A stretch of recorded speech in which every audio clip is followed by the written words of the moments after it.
মধু top top top করে পড়তেছে। আমাদের এবার যতগুলা মধু চা কাটলাম তার মধ্যে অন্যতম বড় চা এটি। আমি মধুটা দেখাই শুধুমাত্র। আলহামদুলিল্লাহ, সবাই আরেকবার আলহামদুলিল্লাহ বলেন। আলহামদুলিল্লাহ, ও আলহামদুলিল্লাহ, আলহামদুলিল্লাহ, আলহামদুলিল্লাহ। আল্লাহ, বিশাল মধু হয়েছে। এই যে এত সুন্দর একটা বড় চাক বসেছে, মৌমাছি গুলো একেবারে মানে পজিশন নিয়ে আছে। এখন ধোয়া দেওয়া হবে। বিশাল বড় চাক। বিসমিল্লাহ, আল্লাহু আকবার। আলহামদুলিল্লাহ, বড় চাকে। ও আলহামদুলিল্লাহ, আলহামদুলিল্লাহ, আলহামদুলিল্লাহ। আল্লাহ, বিশাল মধু হয়েছে। এই সাইডে বলছিলাম যে মধু হবে, ওই সাইডে মধু হয়েছে। একটা জিনিস দেখায় যে আমরা মৌচাক গুলো কাটার সময় এই যে পুরো বাচ্চার অংশটা, এই অংশটা কিন্তু কোনো হাত পড়বে না, শুধু বড় যে মধুর অংশটা এই অংশটা কাটা পড়বে। ওই পজিশনে কাটেন। চাকটারও দেখাই, চাকটার পজিশনটা ভালো করে লক্ষ্য করি। বড় একটা চাক। আল্লাহ আল্লাহ, বিসমিল্লাহ, আল্লাহু আকবার। আল্লাহ আল্লাহ।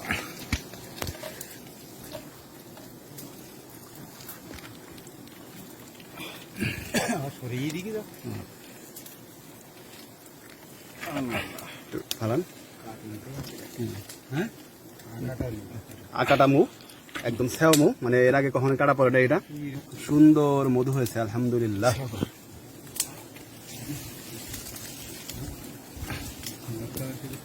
মধু টপ টপ টপ করে পড়তেছে। আমাদের এবার যতগুলা মধু চা কাটলাম তার মধ্যে অন্যতম বড় চা এটি। আমি মধুটা দেখাই শুধুমাত্র। আলহামদুলিল্লাহ, সবাই আরেকবার আলহামদুলিল্লাহ বলেন। আলহামদুলিল্লাহ।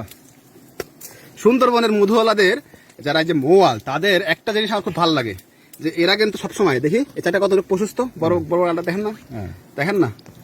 আলহামদুলিল্লাহ, একেবারে এই যে মধু যে পড়তেছে এ দেখলে কিন্তু লোভ লেগে যায়।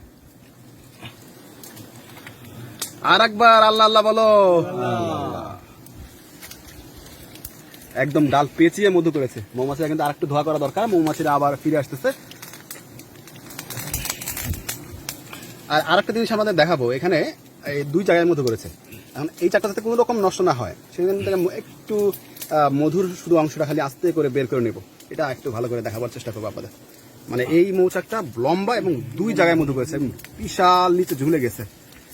ও আলহামদুলিল্লাহ। কি ভাই, কত কেজি মধু হবে?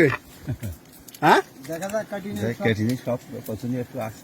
একটা চাকে যদি এরকম পাত্রটা ভরা নেওয়া যায় তাহলে তাহলে কি যে ভালো লাগে। আমি মধুটা আরো কয়েকবার দেখাতে চাই। আমাদের এই একটি চাক কেটে আমাদের পাত্র ভর্তি হয়েছে। মানে এর আগে কিন্তু একটা চাকও কাটার পরে আমাদের এরকম পাত্র ভর্তি করতে পারে নাই।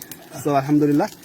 যেটা লক্ষণীয় বিষয়, আমরা কিন্তু সুন্দরবনে এরকম পাত্র ব্যবহার করি। কারণ হলো সুন্দরবনে যেহেতু অনেক পানি থাকে, অনেক সময় পানিতে করে পাত্র ভাসিয়ে নিতে হয়। এটা সুবিধা হবে দেখেই আমরা এই পাতিল পাত্র ব্যবহার করি। তো আমাদের মধু কাটা শেষ। সুন্দর মধু সংগ্রহ করতে হলে আমাদের তাসমানে অবশ্যই নক করতে হবে। আমি নিয়ে যাই মধুটা, তাই না?